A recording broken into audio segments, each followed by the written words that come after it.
1. L'appel de la maison abandonnée. En ce soir de Halloween, Lucas marchait seul dans les rues désertes d'un quartier qu'il ne reconnaissait pas.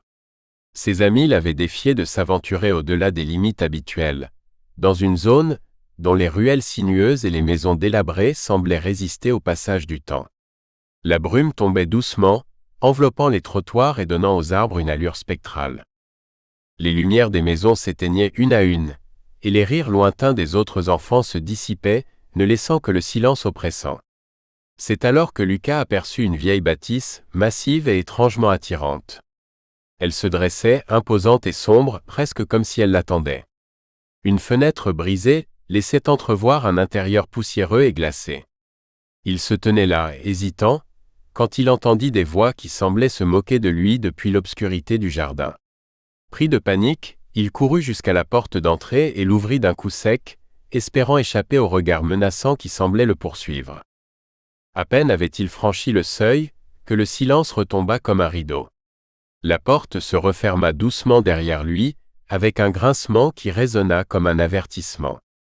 L'intérieur de la maison était glacé, le plancher craquait sous ses pas, et les murs semblaient suinter d'une étrange humidité. Mais ce qui attira immédiatement son attention, c'étaient les photos qui recouvraient les murs, comme un véritable mausolée familial. Il s'approcha de la première et eut un haut-le-cœur en apercevant un visage familier. C'était lui, plus jeune, vêtu d'un costume de marin.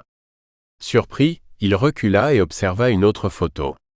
Là encore, il se vit, cette fois plus âgé, avec le même sourire figé. Une voix douce et lointaine chuchota alors « Lucas ?» Elle était à la fois proche et distante, comme si elle provenait des murs eux-mêmes. Son nom résonnait dans chaque recoin de la pièce, amplifié par un écho surnaturel. Il recula, tentant de ne pas céder à la panique, mais il sentit une étrange lourdeur dans l'air, comme si la maison elle-même respirait. Les portraits le fixaient, leurs yeux suivant chacun de ses mouvements. Il entendit encore son nom, plus insistant cette fois, plus possessif, presque suppliant. Lucas tourna le dos aux photos, pris d'une terreur qu'il n'avait jamais ressentie auparavant. Il attrapa la poignée de la porte pour s'échapper, mais elle restait immobile, scellée par une force invisible. Désespéré, il tira, tapa, hurla, mais rien ne se produisit. Quand il se retourna, les photos avaient changé. Sur chaque visage, le sien apparaissait, mais les traits étaient flous, déformés, comme si le temps ou quelque malédiction l'effaçait progressivement. Les sourires s'estompaient, et ses propres yeux dans chaque portrait semblaient pleins de tristesse et de résignation. Les murs semblaient vieillir à vue d'œil, et les cadres des photos s'effritaient sous l'effet du temps qui passait d'une manière incompréhensible. Alors qu'il regardait les photos, la voix reprit, mais cette fois elle semblait triste. « Bienvenue chez toi, Lucas. » C'est à ce moment qu'il comprit. Cette maison ne voulait pas seulement qu'il reste. Elle voulait qu'il devienne l'un de ses souvenirs, figés dans le temps, une âme errante parmi les autres visages perdus sur ses murs.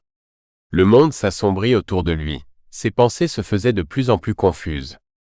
Lucas sentit son propre corps devenir plus léger, presque transparent, tandis que sa dernière pensée fut un cri silencieux, emprisonné à jamais dans le passé de cette maison maudite. 2. La chambre sans fin. C'était un après-midi pluvieux, et Sophie, 15 ans, s'ennuyait dans sa chambre. Elle errait sans but dans la maison lorsqu'elle pensa au grenier, une vieille pièce où s'accumulaient des objets couverts de poussière et des souvenirs oubliés. Elle aimait l'ambiance mystérieuse de cet endroit, mais aujourd'hui elle ressentait une étrange curiosité.